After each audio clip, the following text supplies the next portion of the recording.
Vous ne comprenez pas encore? Vous ne vous rappelez pas les 5 pains pour 5000 hommes et le nombre de couffins que vous en avez retirés? Ni les 7 pains pour 4000 hommes et le nombre de corbeilles que vous en avez retirées? Matthieu 16, 11, 12. L'allusion à l'Exode qui vient de leur faire jouer symboliquement est pourtant transparente. Comment ne saisit-il pas quelque chose du mystère de sa personne? Mais ils ne sont pas à niveau et les quiproquos entre Jésus et ses disciples éclatent, plus virulents que jamais. Comment ne comprenez-vous pas que ma parole ne visait pas des pains?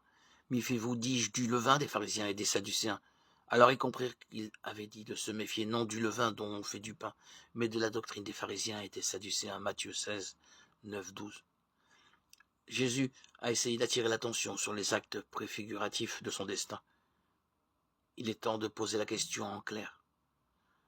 Aussi prend-il l'initiative de demander à ses disciples qui est le Fils de l'homme, Matthieu 16, 13, pour susciter la confession de foi que les multiplications des pains, comme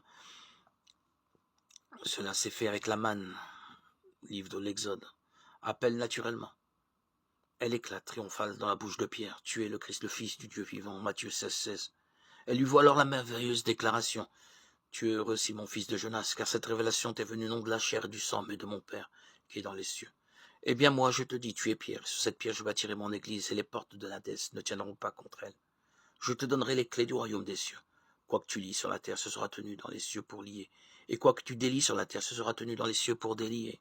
Matthieu 16, 17, 19.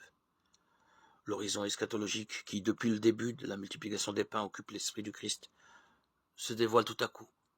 C'est celui de son Église, appelée à triompher avec Pierre, son fondé de pouvoir de toutes les forces du mal.